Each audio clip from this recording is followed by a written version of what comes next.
Astrology isn't just about signs and symbols. It's a tool for navigating real life. Hello, and welcome to Astrology with Alisa. I'm your host, Alisa Dixon, and I'm so glad you're here. Let's dive in. If there's one thing people know about astrology, it's usually their sun sign, your birthday sign. But even though that's how most people think of themselves, it's actually the hardest energy to get in tune with. It's not the energy you show people. That's your rising sign. It's not the energy that comes naturally to you. That's your moon sign. And if you think about the moon sign as where you've come from, that's where your instincts kick in and where you play it safe, then the sun sign is where you're headed. It's where you take risks. It's the energy you grow into as you start to figure out your life's true purpose. The sun is your self-expression, your creativity, and your authentic self. It's your life force, your vitality, your radiance. It's the light you shine into the world when you're fully alive. And it can take some time to find it. Take me, for example. I'm an Aries sun, a sign that's known for being quick, competitive, athletic, and brave. But I also have a Capricorn moon and a Capricorn rising. So early in life, it wasn't about boldness or risk-taking. It was about responsibility, achievement, stability. See, Capricorn energy is structured. It's serious. It needs a plan before it takes a step. And I felt that energy strong because it felt natural. But the Aries energy, that came later. For most of my life, I wasn't athletic at all. I was into the arts, music, theater, dance. I had zero interest in sports, and I never really liked working out. I thought it was gross to get sweaty. But now, in adulthood, I start almost every morning at the gym, 5 to 6 days a week, like clockwork. It's still Capricorn with the routine, but there's Aries in the fire that drives it. And recently, that Aries energy showed up in full force. My daughter Lily was signed up for a ninja competition. She does ninja like the TV show, American Ninja Warrior. She's done it for years, trained really hard, and she's really good. A few months ago, another mom said, "Alisa, you should do it too." So I just did. No training, no plan. I didn't stop to think, was I ready? Should I really be doing this? I didn't weigh any pros or cons. I had no strategy. I just signed up, filled out a waiver, and did it. That's Aries energy. It doesn't overthink. It just acts. And let me tell you, I was absolutely not ready to compete in the World Ninja League. But I did it anyway. And I would have never taken a risk like that as a child. Back then, I would have been too worried about being prepared or what people would think. But that's what it means to grow into your sun. It's not about being born ready to do it. Our sun sign represents our potential. And over time, the sun sign blends with the moon and the rising signs. Your big three energies don't live in isolation. And when they work together, they shape how you become your most vibrant self.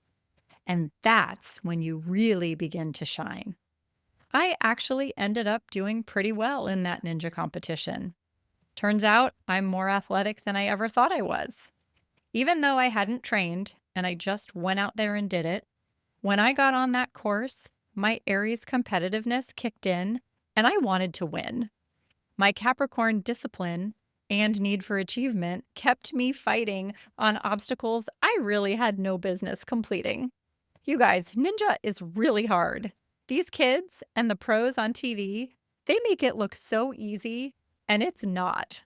I had a great time, but this was weeks ago, and my hands still hurt.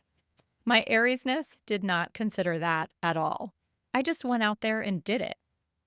And because I let my Aries energy lead, I walked away with a memory I'll never forget. An incredible experience I got to share with my daughter. And even though I'm happily back on the sidelines now, that moment lit something up in me. When I stepped off that course, I felt unstoppable. That's what it feels like when your sun starts to shine. And even though I don't see a ninja career in my future, I know I'll keep finding other ways to express that Aries fire.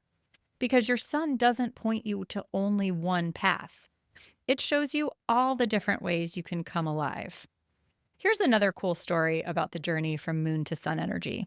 15 years ago, when I married my husband, I also became a stepmom to four incredible people. When I met them, they were 16, 12, 10, and 7, and still very much living in their moon energy. Back then, I didn't know anything about astrology.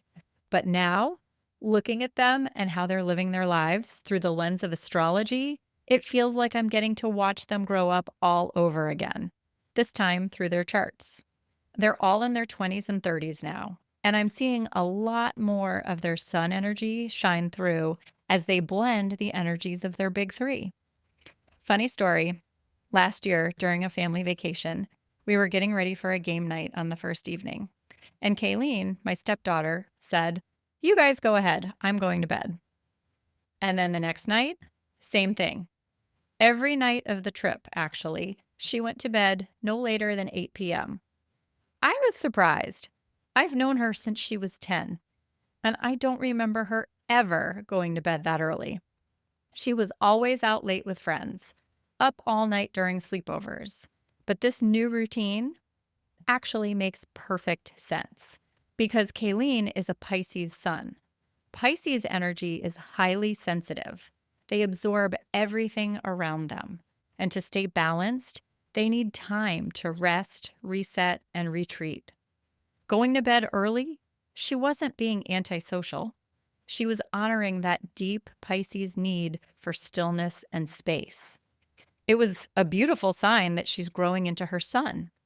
And when I step back and look at how she's living her life, I can see how she's blending all of her big three energies. She's got a double dose, just like me. She has Sagittarius for both her moon and rising signs. So freedom, truth-seeking, and a passion for justice have always driven her, emotionally through her moon and outwardly through her rising sign. When she went to college, she studied nonprofit management and got a job immediately working for a nonprofit. She then went on to law school and now runs her own business, writing grant applications for social causes she believes in. She's even starting her own nonprofit now. That's classic Sagittarius. Law, justice, advocacy. But the way she works, quiet, behind the scenes, and in service to others. That's Pisces. She's created a professional path that lets her Sagittarius moon be free, setting her own schedule, choosing which projects to work on, those causes nearest to her heart, all the while honoring the quiet strength of her Pisces sun. And that Sagittarius moon, it shows up in more than just her career. She's traveled all over the world. When she was in high school, she took a mission trip to a village in Africa. She's been to Europe more times than I can count.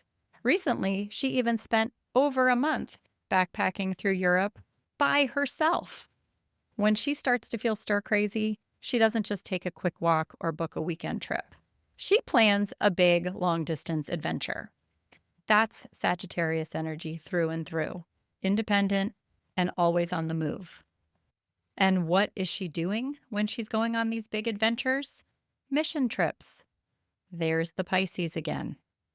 Watching her step into that blend of Pisces compassion for those less fortunate and the Sagittarius courage has been a powerful reminder that the sun doesn't show up all at once. It unfolds gradually as we find new ways to embody who we are. That's the magic of sun energy. When it starts blending with the energies you've always known, your moon sign and your rising sign, when all three energies blend, that's when you really start to come alive. You become more you, and you shine in a way that nobody else can. Thank you all so much for listening. If you'd like to go deeper into your own natal chart, I'd love to work with you one-on-one. Several of you have already reached out and asked how to book a reading with me. Just go to my website, www.astrologywithalisa.com. Take a look at the services I offer. The most popular one is called Unveil Your Natal Chart. And if you add on the optional transits, then we not only explore your natal chart, but also how the planets in real time are affecting your personal energy right here, right now. But I can tailor the experience to whatever you need. Click Start Now to send me a message or reach out via text, email, or Instagram. I'll leave links in the show notes for how you can get in touch with me. I'd love to hear from you. Don't be shy. I know you're curious. And if you haven't already, please follow the show, leave me a review, and share this episode with a friend. This really helps me reach more people. And I want everyone to have the opportunity to really know themselves on a deeper energetic level. Thanks again so much, and take care. I'll see you next time.